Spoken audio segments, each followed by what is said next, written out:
Today's My Thoughts Monday is brought to you by GymAware, the leading tool when measuring performance in the weight room. Guys, VBT is all the craze right now. It's a hot, sexy topic, although it's something that's been around for a while. And the man who wrote the book on velocity-based training, Brian Mann, has called the GymAware the Rolls Royce when it comes to velocity measuring devices. Guys, the ability for you to shoot all your information right up into the cloud and store it right away is enough for me right there to make sure that this is something that I had in my weight room. Putting things together with instant feedback as to how the reps are being performed. On top of that, with the x-axis correction, so you don't have to necessarily worry about direct positioning when you're performing the exercises. Tying that in with the visualization of everything and the ability to allow the athletes to compete, make this an absolutely stellar tool and something I couldn't recommend you having in your weight room enough. Hop on over to kinetic.com.au today and see everything that they have to offer. Hey everybody, if you enjoy the podcast and the content it provides, be sure to hop over and check out the community. The community is an exclusive members website that is just an extension of what we do here in July at the Central Virginia Sport Performance Seminar. What it is a combination of video lectures, a coach's corner with your Monday morning take-home information, and a forum where you can talk about anything and everything related to the field of strength and conditioning. In the community, you'll find content added each month from some of the top practitioners in the world, ranging from PhDs to high-level coaches, bringing you exactly what they're doing with their athletes or their research at the present moment. On top of that, an additional discussion by coaches bringing you that Monday morning information, things that you can add to your training program right away. Tying that in with the opportunity to discuss with coaches around the world in the forum on anything and everything from the topics addressed in these presentations to whatever you're seeing in your daily life as a coach. If this sounds like the right thing for you and your staff, go ahead and hop over to cvasps.com/community and try it out for 48 hours for just $1. If you like it, you're signed up, ready to roll, and you're jumping into all the great content added each month. If not, feel free to go ahead and cancel at any time. No questions asked. We're really excited about what we're building in the community and hope you are too. Go ahead and hop over to cvasps.com/community and check it out today. Hey, what's up, everybody? DeMayo coming at you with this week's My Thoughts Monday. And what I want to talk about today is a topic that is kind of picked up in the sexy factor, if you may, in what we do. And that is this idea of us not living in silos and not kind of pigeonholing ourselves into certain situations. And I kind of want to talk today about how that can get us in trouble. And more so how it's probably gotten me into not as great of a situation as I want. We really pride ourselves as a profession that's always driving to learn more and continuing to grow and push and move forward, and do all these things to become better. And that's cool, and it's true. And I think that for the most part, as I say this in early June, and this will go out early to mid-June, it's true. I mean, this is learning season. We run our seminar here, and there's a lot of other great events that are going on, where coaches are flying all over the country and around the world to learn and better themselves. But I do think that there's a lot of times where we would be way better off, punting and playing the field position game. What do I mean by that? How can I give you an example of that? Well, how about I give you an example of what I'm going through right now? For those of you that don't know, February 20th, I had microfracture surgery on my knee. We can get into what happened and how I got hurt and all that. Probably more of a beer story. But anyway, I'm working with a physical therapist in town. And I think so highly of her that I actually send everyone that I know to her. She's the best. She's awesome. She was here before. Things happened. They moved their practice out. Whatever. Blah, blah, blah. I'm there now. She's got all this stuff put together for me. And obviously, with microfracture, it's kind of a unique rehab, right? Because it's not like we're trying to really gain range of motion, because that came back really fast. It's more of like being able to do stuff to limit like atrophy and issues that come along later if you haven't been exercising. Or at least that's how I see it. I could be wrong. But she was writing my program and she was doing all these things, and me, being the, king of all kings, know-it-all, #idiot, would look at the program, look at how it was written out, and change the order. Or maybe do 2 sets of 15 instead of 3 sets of 10. Or whatever it may be.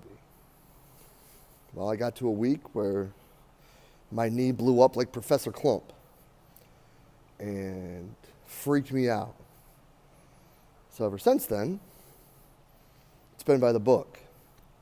And in like 4 sessions, I'm back killing it until yesterday, where I'm walking to work with the swim club that I work with in the evenings.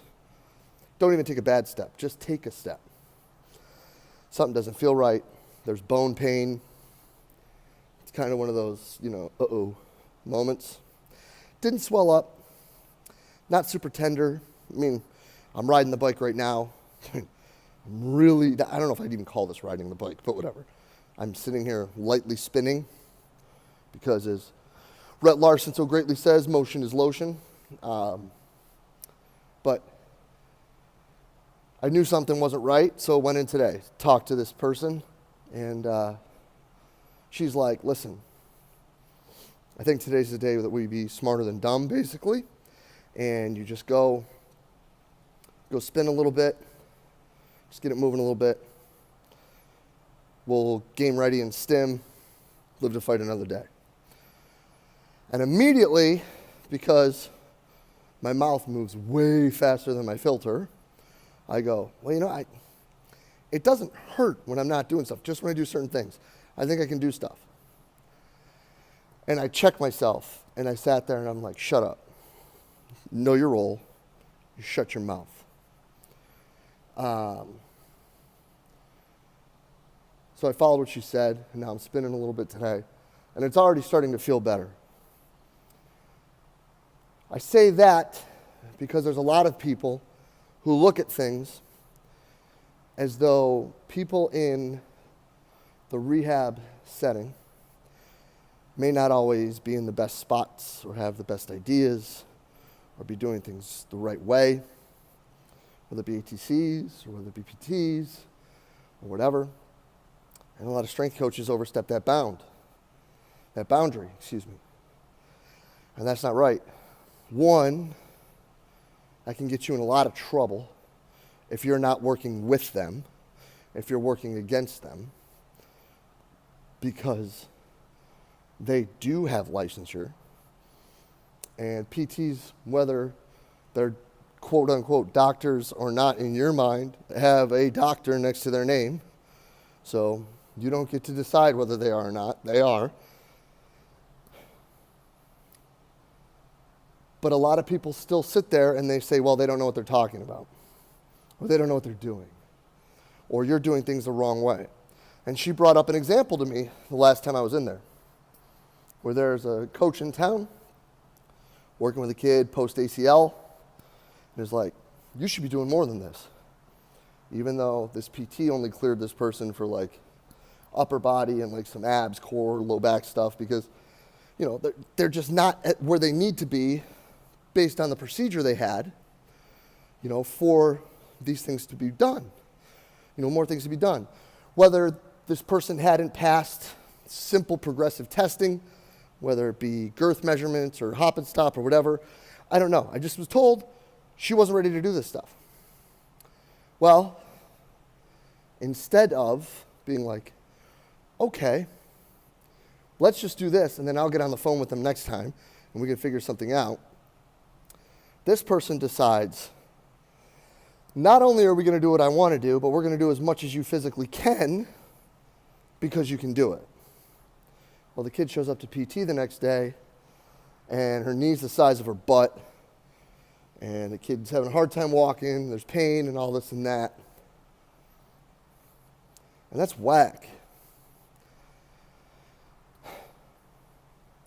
So what I'm getting at with all of this is you do need to stay in your lane, because traffic always flows better when people aren't going in and out of lanes.